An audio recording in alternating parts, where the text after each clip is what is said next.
From Free Presbyterian Mission Philippines, we present Let the Bible Speak. It's good to have you with us today as we spend 15 minutes around the Word of God, preaching Christ in all His fullness to men and women in all their need.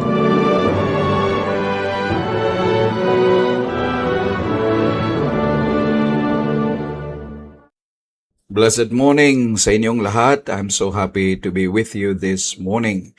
Ang ating pong tatalakayin ay ang nakasulat sa Romans chapter 5 verses 1 and 2. Therefore, being justified by faith, we have peace with God through our Lord Jesus Christ, by whom also we have access by faith into this grace, wherein we stand and rejoice in the hope of the glory of God. Now, tayo as Christians, we believe we have only one Savior, and that is the Lord Jesus Christ. Jesus alone is our way to heaven at walang iba. Hindi tayo naniniwala na kulang ang ginawa ni Jesus at therefore kailangan ng tulong natin o kaya kailangan ng tulong ng ibang mediator. Right? Sa atin, only Jesus. At we are settled with that. Jesus is the one and only Savior.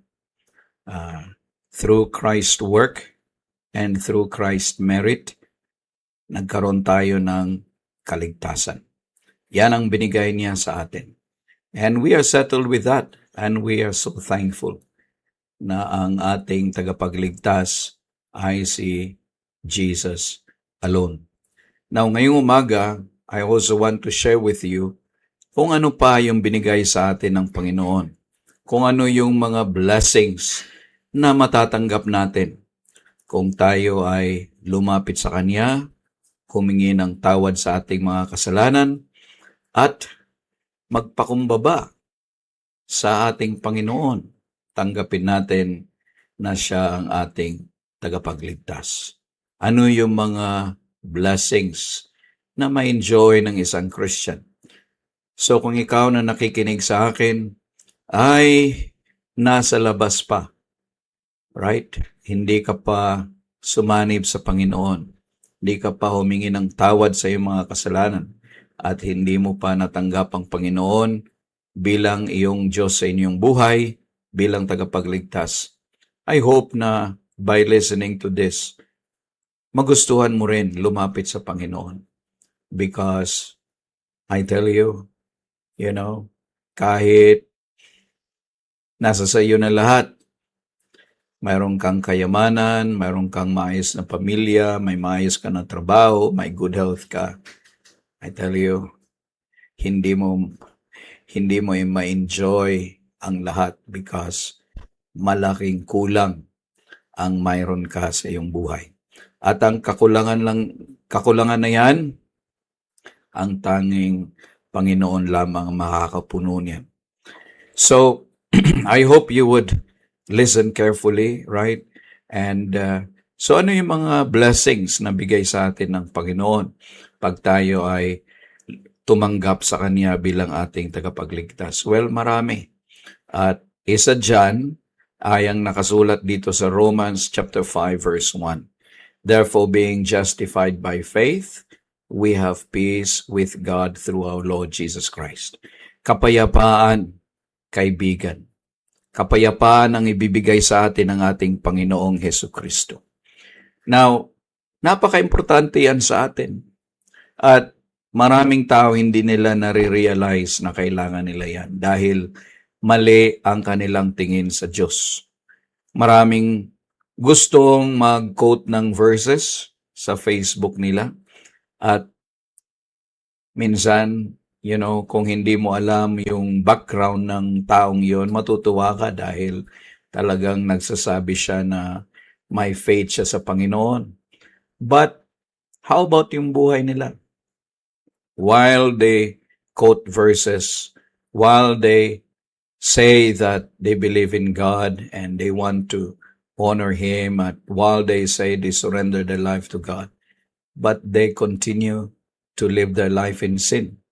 Halimbawa, kung siya'y manginginom, ginagawa pa rin, naglalasing pa rin. Kung siya'y sugarol, nagsusugal pa rin. Kung siya'y magnanakaw, nagnanakaw pa rin. So, makikita mo na hindi niya alam kung sino ang Diyos. Kaibigan, alam mo ba na pag ikaw ay nasa kasalanan, kahit kaibigan mo ang lahat, may kaaway ka. Ang kaaway mo ay ang Diyos. Dahil ang Diyos galit sa kasalanan, ang Diyos ay galit sa makasalanan, ang Diyos ay galit sa gumagawa ng kasalanan. Kaya nga may impyerno, dahil ang Diyos ay banal at hindi niya pwedeng pabayaan ang kasalanan. So, kahit, you quote on the Bible, kahit you go to church, kahit religious ka, kung tingin mo magugustuhan ka ng Panginoon o matutuwa ang Diyos sa iyo dahil sa mga outward na affections na pinapakita mo sa Diyos, kung hindi mo naiintindihan na galit ang Diyos sa makasalanan, kung patuloy ka pa rin sa iyong pamumuhay, maasahan mong wala kang peace with God. Kaya nga, hindi ba, kahit ang tao ay relihiyoso, troubled pa rin within? Dahil alam mo na lahat ng mga ginagawa mo ay hindi nagbibigay ligaya sa Diyos. Hindi nagbibigay ligaya sa Diyos. Kaya wala ka pa rin kapayapaan. And I tell you, my friends, your conscience will trouble you. Ang pinakamahirap na manggugulo sa atin ay hindi yung ibang tao. Pag mayroon kang kaaway, guguluhin ka, natural, na-stress ka. Pero ang pinakamalaking stress ay yung nanggagaling sa loob-looban ng ating puso, sa loob-looban ng ating pag-iisip. Wala kang kapayapaan doon dahil alam mong galit ang Diyos sa iyo. So, yan ang pinakaunang dapat nating tingnan, mga kapatid. Dahil kung walang kapayapaan mayroon ang iyong puso at iyong isipan, magulo ang iyong buhay. Kahit yung iba, may kakilala ko, gusto nilang maglasing para makalimot daw sila. Hindi sila makakalimot. Palalim ng palalim dahil palayo ng palayo sila sa Diyos. So, sa mga kapatiran nating tumanggap sa Diyos bilang kanilang tagapagligtas, hindi ba kabaliktaran ng iyong experience sa buhay? Hindi ba mayroon kang peace with the Lord? Yes, because yan ang binibigay sa atin ng ating Diyos. Yung peace na yan, very clear dito, we have peace with God. Ibig sabihin, dahil sinurrender natin ang ating buhay, dahil humingi tayo ng tawad, at dahil tinanggap ng Diyos ang sakripisyo ng Kanyang bugtong na anak, ang ating Panginoong Diyos, mayroon tayong peace with God. We have been reconciled with God. Tinanggap na tayo ng Diyos. Masaya na ang Diyos sa atin. Kaya mayroon tayong peace. And I tell you, yung peace na yan, only Jesus can give to us. So yan yung unang blessing na gusto kong i-share sa inyo. Napaka-importante po na lumapit tayo sa Diyos dahil sa kaligtasan. Maraming blessings ang kadamay dyan. Una, peace. Pag mayroon ka ng peace with God, Lalago na yung buhay mo dahil hindi na magulo sa loob. May guidance ka na sa loob. And the second thing na gusto kong i-share sa inyo ay yung access. May access ka na sa Panginoon dahil hindi nagalit ang Diyos sa iyo. Di ba? Pag gusto mong pumunta sa isang lugar at alam mo may kaaway ka doon, di ka makapasok. Di ka makapunta sa isang bahay, di ka makapunta sa isang barangay kasi may kaaway ka. Pero kung wala kang kaaway, ay di pwedeng pumasok ka. Sabi, labas, pasok ka. Right? Lalo na kung may kakilala kang mataas ang katungkulan sa lugar na yon. O tayong mga Pilipino, alam natin sa buhay, hindi lang what you know is very important.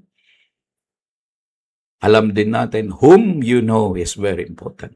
Diba? Pag pumunta ka sa isang opisina, pag may kakilala ka doon, pasok ka kaagad, no questions. Pag wala kang kakilala, ang daming tanong sa'yo.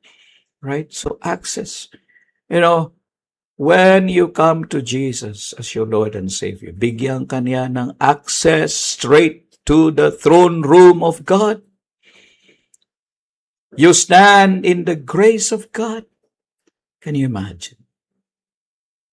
Ang Diyos ang papasan sa iyo sa iyong buhay na paparating.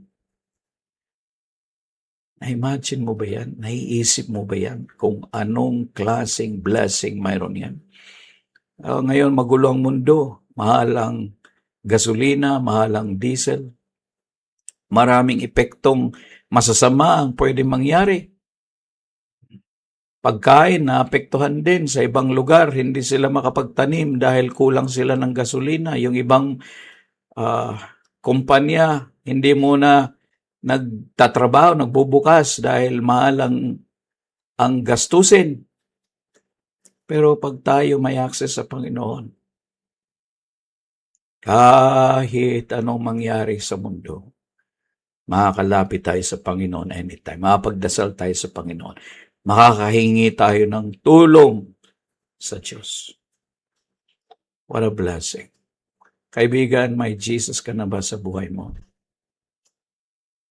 Lapit ka sa Panginoon dahil kailangan mo ng kapayapaan. Kailangan mo rin ng access patungo sa Ama. Didn't Jesus say, "No man cometh unto the Father, but by me"? Wala kang Jesus, paano ka makakapunta sa Diyos? Hindi ka makakapunta. So, kung saan ka man naroon ngayon, manalangin ka sa Panginoon. Humingi ka ng tawad. Sumunod ka sa Kanya. And God will save you and will justify you, holy and righteous before the Lord. Amen. Amen. You have been listening to Let the Bible Speak, brought to you by Free Presbyterian Mission, Philippines. We invite you to visit our Facebook page, Free Presbyterian Mission, Philippines. Please send us a private message letting us know how the program has been of help to you. We are also happy to send you a copy of God's Word, the Bible, or to send you free gospel literature. We trust that you will come back and listen again as we let the Bible speak.